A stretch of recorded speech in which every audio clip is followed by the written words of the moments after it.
تو السلام علیکم۔ اچانک سے ایک رات پہلگام میں اٹیک ہوتا ہے اور اس کے بعد یہ بات شروع ہو جاتی ہے کہ اب انڈیا اور پاکستان کی وار سٹارٹ ہوگی۔ یہ بات کلیئر ہو جاتی ہے کہ یہ جو اٹیک ہوا ہے یہ پاکستان نے کیا ہے، بٹ کیا یہ بات بالکل سچ تھی؟ نہیں۔ پاکستانی میڈیا کہہ رہا تھا کہ یہ اٹیک انڈیا نے خود ہی کروایا، اور انڈینز جو تھے وہ کہہ رہے تھے کہ نہیں بھائی یہ اٹیک جو ہے وہ پاکستان نے کروایا۔ لیکن اصل میں ایک سچائی کیا ہے، تو چلے آج ہم اسی بات کو ہی جانتے ہیں۔ لیکن جب یہ پہلگام اٹیک ہوا تو اس کے بعد کچھ یوٹیوبرز کو ویڈیوز بنانے کا موقع مل گیا، اور وہ بیچارے بھی آگے اپنی ویڈیوز بنانے۔ تو چلیں ویڈیو کو شروع کرتے ہیں۔ سب سے پہلے جو بات ہوتی ہے وہ یہ ہے کہ ہم بات کریں گے مودی سرکار کی۔ مودی صاحب جو ہیں بھائی، ان کو جب بھی کوئی چیز چاہیے ہوتی ہے، مطلب کہ جب ان کو خطرہ ہوتا ہے کہ اب ان کی جو کرسی ہے وہ سیٹ ہے وہ جانے والی ہے، اس کو خطرہ ہے اس سیٹ سے کہ اب وہ جو اس کی سیٹ ہے پرائم منسٹر والی وہ چلی جائے گی، اور اب وہ انڈیا کے پرائم منسٹر نہیں رہیں گے۔ اور اسی بات کو دیکھ کر پرائم منسٹر صاحب اٹھاتے ہیں ایک ایسا قدم، اور بہت ہی زیادہ سیاست کے ساتھ ایک قدم اٹھایا جاتا ہے جو کہ اٹھاتے ہیں مودی صاحب۔ اور وہ صرف اور صرف دو قدم ہی اٹھاتے ہیں، یا تو مسلمز کے اوپر کوئی بات کرتے ہیں یا پھر پاکستان کے اوپر کوئی نہ کوئی بات کرتے ہیں۔ اور اس کو بھی اس بار یہی خطرہ تھا، خود کی ملک سے، کنٹری سے خطرہ تھا کہ اب جو میری چیئر ہے، کرسی ہے بھائی، وہ میری جانے والی ہے۔ اور اسی ڈر کی وجہ سے اس نے جلدی سے کچھ نہ کچھ اپنا کام بنا لیا، اور اس نے پاکستان کے اوپر ایک بہت ہی بڑا الزام لگا لیا اور کہا کہ یہ جو اٹیک ہوا ہے وہ پاکستان نے کروایا ہے۔ لیکن آپ لوگ مجھے یہ بات بتائیں کہ پاکستان پاگل ہو گیا ہے کہ وہ کشمیر کے اوپر حملہ کروائے گا؟ کبھی بھی ایسا نہیں ہو سکتا، کیونکہ کشمیر میں ہندوؤں سے زیادہ مسلمز رہتے ہیں اور وہ خود ہی پاکستان کو مانتے ہیں۔ لیکن اصل بات تو یہ ہے کہ یہ حملہ جو تھا یہ انڈیا کی مودی سرکار نے، مودی صاحب نے خود ہی کروایا، اور وہ اس لیے کرایا کیونکہ اس کو ڈر تھا کہ اس کی جو سیٹ ہے بھائی وہ کہیں چلی نہ جائے۔ اس کے بعد بات کرتے ہیں بھائی دھرو راٹھی صاحب کی، جو کہ کافی زیادہ اچھے اور انفارمیشنل یوٹیوبر بنتے ہیں، اور میں بھی ایک ٹائم پہ ان کو کافی زیادہ اچھے یوٹیوبر مانتا تھا۔ لیکن اب مجھے پتہ چل گیا ہے، کہتے ہیں کہ وقت جیسے انسان کا بدلتا ہے تو وہ اپنی اوقات دکھا دیتا ہے۔ دھرو راٹھی جو ہر وقت بی جے پی کو ہی ایکسپوز کرتے تھے، ان کی فرسٹ ویڈیو ہی جو تھی وہ بی جے پی پارٹی کو ہی ایکسپوز کرتے ہوئے ان کی ویڈیو اسٹارٹ کی تھی۔ انہوں نے اپنا جو یوٹیوب چینل تھا اس کی شروعات ہی بی جے پی سے ہی اسٹارٹ کی تھی، اور اس کے بعد انہوں نے کافی زیادہ سبسکرائبر گین کیے اسی بات سے، مودی صاحب کو ٹرول کرتے۔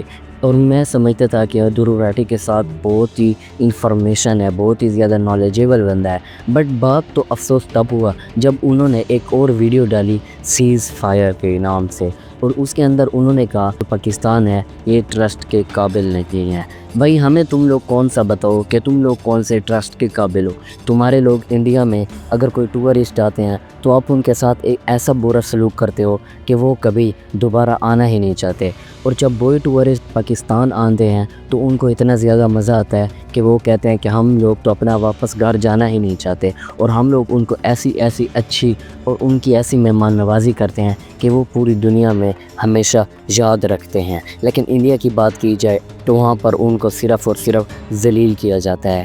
اور اس کے بعد جو بات کریں دھرو راٹھی کی، تو بھائی تمہاری نالج کہاں چلی گئی ہے؟ تم خود ہی اگر تم ایک انفارمیشنل اور ایک نالجیبل بندے ہوتے تو بھائی تمہیں جو ہے نا، تو تم اس وقت یہ بات سمجھ جاتے کہ یہ حملہ جو ہے مودی نے کیا، اور یہ اس لیے کیا کیونکہ اس کو اپنی چیئر کا ڈر تھا کہ کہیں میری جو کرسی ہے بھائی وہ کہیں نہ چلی جائے۔ اور اس کے بعد دھرو راٹھی صاحب نے بات کی کہ پاکستان نے بچوں پر اٹیک کیا اور پاکستان ایک ٹیررسٹ ہے، اور اس نے یہ بات کہی کہ انڈیا نے پاکستان کے ٹیررسٹ جگہیں جو تھی ان پر حملہ کیا۔ تو بھائی مجھے بتاؤ کہ یہ جو مسجد ہوتی ہے، مسجد ہوتی ہے، یہ کون سی ٹیررسٹ پلیس ہوتی ہے؟ انڈیا نے پہلا دھماکہ بھاولپور کی مسجد کے اوپر ہی کیا، جس کے اندر ایک بچہ اور کتنے باقی بچے زخمی ہو گئے، اور 2 3 4 5 بچے تو شہید بھی ہو گئے۔ اور اس کے بعد ایک اور ارتضیٰ، جس کا نام تھا ارتضیٰ علی عباس، وہ بیچارہ ابھی ہی اس دنیا میں آیا تھا اور آپ لوگوں نے اس کو بھی شہید کر دیا۔ اس کا آپ لوگوں کو کون جواب دے گا؟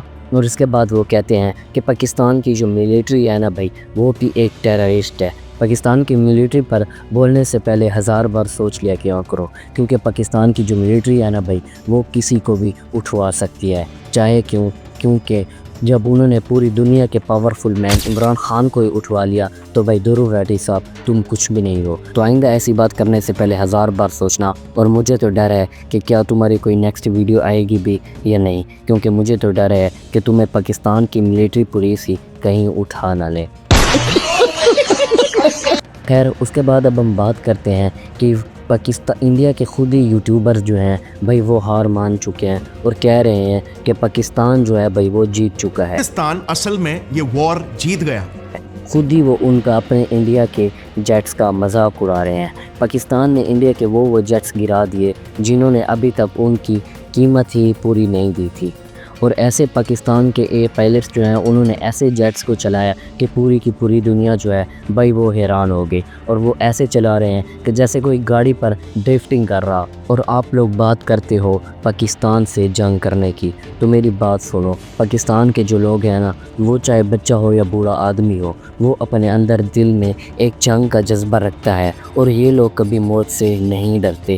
اور اگر آپ لوگوں کو بھی لگتا ہے کہ ہم لوگ پاکستان کو ہرا دیں گے تو تم لوگ غلط ہو، کیونکہ پاکستان کبھی بھی موت سے نہیں ڈرتا، اور نہ ہی پاکستان بلکہ پوری کی پورے مسلم جو ہیں بھائی وہ کبھی اس سے نہیں ڈرتے، ان کے سامنے موت کچھ بھی نہیں ہے۔ تو آئندہ اس سے پہلے سوچ لینا۔ خیر ملتے ہیں آپ سے اگلی ویڈیو میں، تب تک کے لیے اللہ حافظ۔